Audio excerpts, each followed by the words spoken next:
Hello everyone, it's Lottie from Cancer as a Lifestyle. Good morning.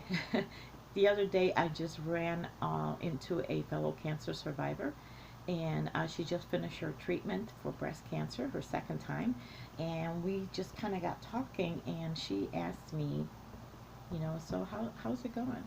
How are you doing? Well, I thought about that maybe I need to do a little update here on YouTube about where I'm at with my cancer. So let's kind of break it down to physically. Physically, I am in remission for 2.5 years now.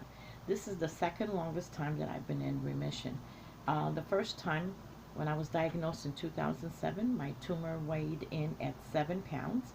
And from that point on, I ended up having, I was in remission for 4.5 years.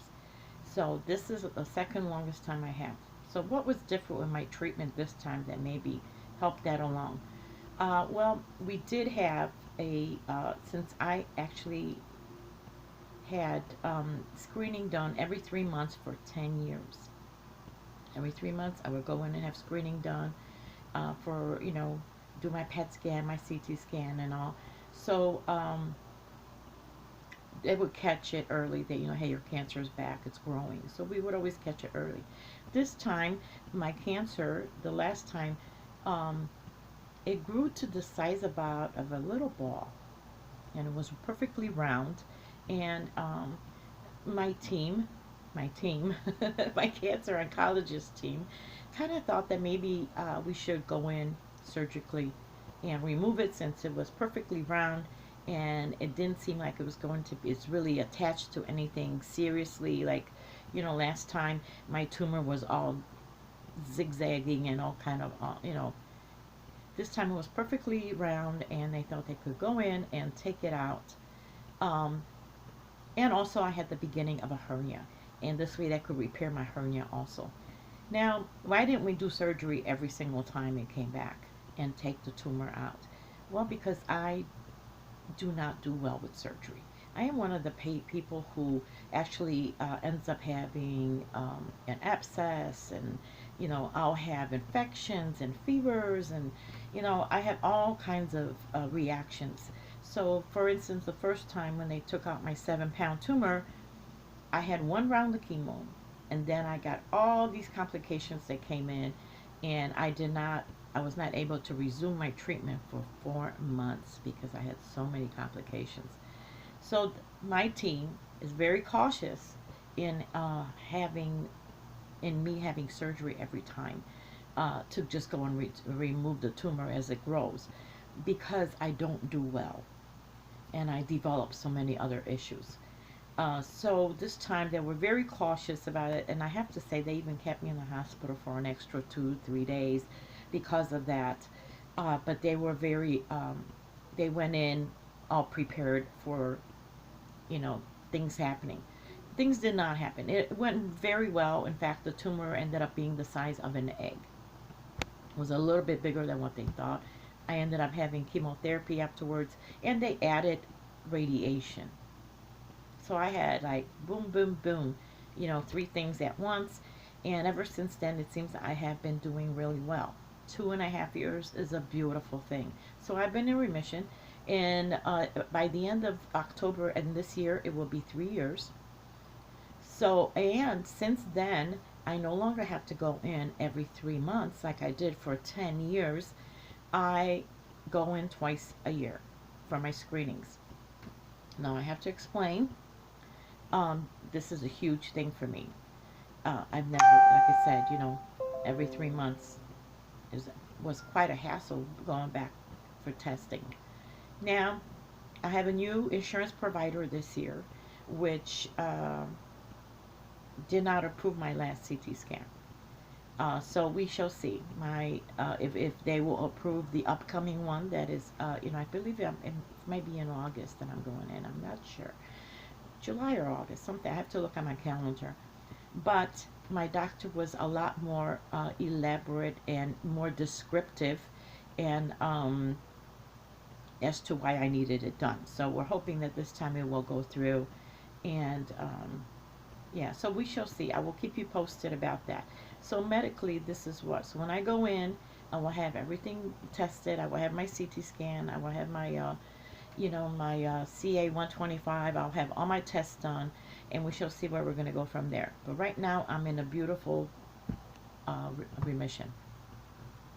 Second thing, health-wise, um, since I've been diagnosed, my blood pressure has risen a little bit higher than what I normally have. I have always had excellent blood pressure, even through my worst treatments, even through my worst surgeries where I had complications. I had excellent blood pressure. And I've noticed in the last several visits that I've come, my blood pressure has kind of gone up. It is still good. It's not in any way not, not good or high or anything. It is still good, but it's not at the level that I had it when I started this journey 12 years ago. Now, I've come across other patients that have, cancer patients that have said the same thing. So I don't know if this is something pertaining, maybe to our treatments or several treatments, several bouts with cancer, or am I just far reaching here on that? I don't know, but I know they've said the same thing. Now, I have started a regimen of my vitamins. For a reason, I have always had problems with my joints, which is a common thing if you have cancers. A lot of people complain about the arthritis, the joints, the leg pain, the swellings, a lot of people do. So the Charlie horses and things like that. I have had great improvement. I no longer limp since I have started my regimen of vitamins, especially the magnesium and the calcium. But I have also started light calisthenics of exercise. I hate exercise, but I will do the basic things that we did in gym class, like knee bends and walking in place, and the twist, and arm twirls and things like that. These are basic calisthenics, but I'm doing that to help with my joint and keep my body moving a little bit. So I exercise it. I'm on my feet. I do a lot of walking throughout the day. That has helped a lot. My joints do swell up still, depending on the weather and all. They do swell up, but not like to the point that it was fresh from, from my treatment. The radiation really did affect a lot. It slowed me down a lot. It also went into my hips, where I feel my hips now when the weather goes. And the doctor did tell me that from the radiation, I will have, I might have osteo problems. So we shall see how that goes. But so far, it's working out good for me, and I am concentrating on trying to get rid of my gut a little bit in my midsection. When I was in my last treatment, I lost like 23 pounds. I really like that, 23 pounds. I felt much better, and I would like to work on my midsection for a little bit, and that's where I'm at now. Like 20 pounds, I'd be happy. Now, also, my blood sugar has always been borderline. I have always teetered either right over or right under, but I've never really had lower normal levels the way I should. That is something else that I am working on, because of the fact that I'm afraid that I don't want to get diabetes. And I also I'm noticing that when I do get my blood sugar is high, my hand goes numb, and I have that, I can never say this right, neuropathy.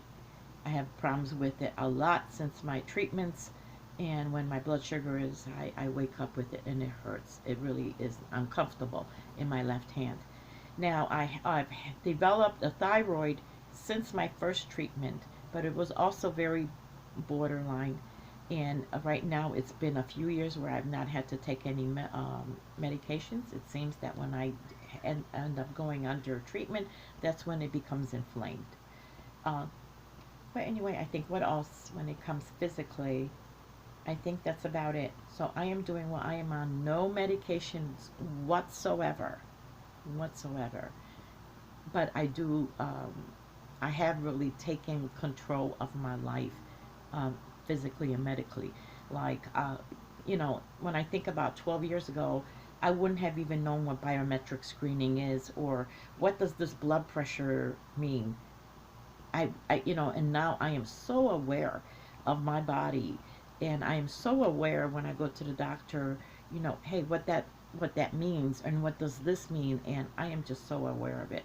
So it has really brought me to be more alert when it comes to my physical health. Physically, that's the physical part. The emotional part, I really do not know what to say. I thought about this for a long time because, it's been 12 years. And I know that a lot of people, they always look at me, and I think I kind of irritate people too, is because they say that, oh, you're so positive about it, and you're so accepting of it.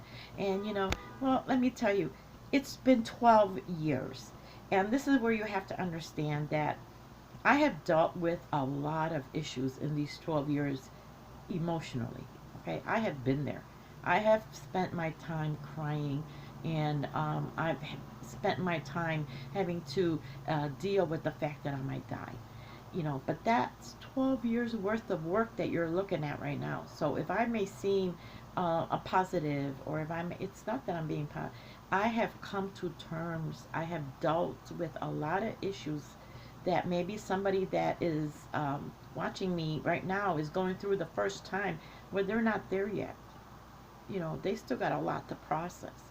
And let me tell you, it doesn't mean that I'm not going to, I don't have any other things to process, because I have learned this last time I was in remission. I mean, when I was in treatment, that was the worst time emotionally that I went through. I was going crazy. During radiation, just took me to a place that I did not even know existed in my mind. I mean, seriously. So I do not know. Right now, I am feeling really good. I feel very positive. I want to live my life to the fullest. I have a deep desire to do as much as I can in my day. I feel almost guilty if I'm doing nothing, because I want to fill my day. I want to take advantage of this fact that I'm in remission. So, but I have learned my lesson that I could go right back into treatment, and who knows what will emerge from within me. What else is in there that I need to work on. So emotionally, I'm in a good place, yeah, but it took a lot of work to get here. And who knows what else is left there to do, you know. Now, on the other, so what is my focus right now? My focus right now, I'm going to tell you, everything is centered around this question that I keep popping in my head, like these couple questions. So, am I ready for if the cancer comes back? Am I ready?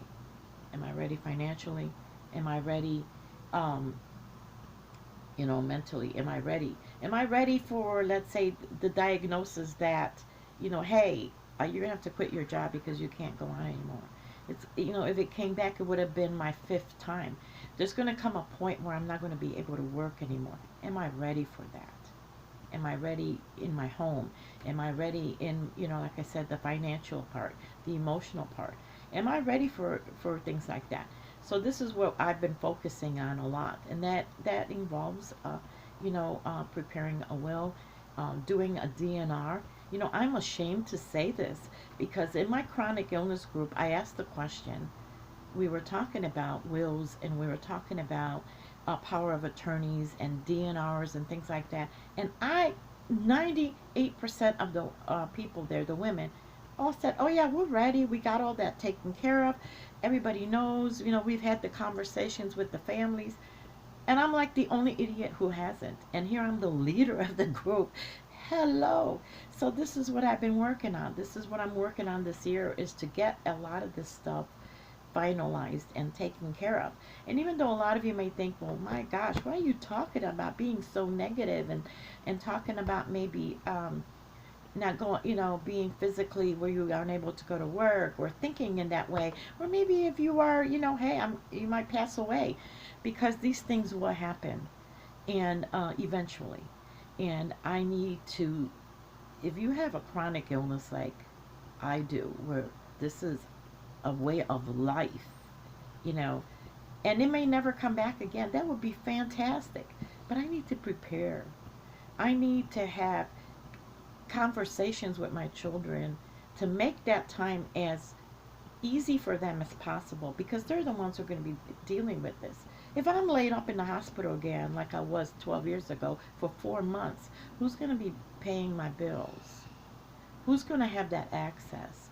Who's going to be able to, you know what I mean? There's things like that that have to be spoken about, taken care of, and I love that in a way we're in a really good place, my children and I, where we talk about stuff like that openly, freely. Whatever happens to me in the future, and eventually it's going to happen, right? We're all going to die. We're all going to, I might have to be put in a home or whatever. This is the worst case scenarios, I know, but we have to think about these things. I want to make that time as easy as possible for my children. They need to know where my papers are. They need to know where my insurance is. They need to know all these things. And I love that. Even one of them will come up to me, and they'll ask, like, hey, have you spoken to my brother about this, or have you spoken to my sister about that? And it's these conversations that need to be talked about. They need to be talked about. So, I know that a lot of you are going to be like, stop thinking like that. I'm not thinking, I'm trying to be smart, because there's nothing worse than having to, something happens and then my family is going through this huge emotional, crisis in their head, and they have to deal with paperwork. That's just, it should be I want to make it as easy for them as possible. So that's what I'm working on. This is this is what I'm focusing on right now. And also, there is also the other thing. I look at both my parents, and my dad's in his 80s, my mom is in her 70s, and they're not together. And this is where my decluttering comes also, because I often think about, like, wow, what are they going to do with all the stuff I have here? You know, um, it. This is why I'm going through a lot of things this year, and just getting rid of excess to make things as smooth as possible for them. I actually went across a podcaster once who spoke about going to an estate sale, and where it was literally had to be a crafter's paradise, because the woman passed away and she had all this yarn and all this stuff and all the supplies, and she had the conversation on her podcast about, so what happens, like, to all our stashes and things like that. Like, we're just leaving all this work for our kids. So, I mean, I've even thought about, what's going to happen to my ministry. I want that to go on. So, this is where I'm at. And maybe that's just too much for a lot of people, but it matters to me, and I think it's very important to have these conversations with your family. So anyway, thank you so much for watching, and for listening to me babble. But if you haven't subscribed, please do so. Hit the thumbs up. I would love to know in the comments, where are you guys at? What point in your life, where are you guys at? If this is too private for some of you, maybe you want to email me and let me know where where are you at? I think you could put 100 people in a room, and everybody would be at a different stage in their life, at a different point.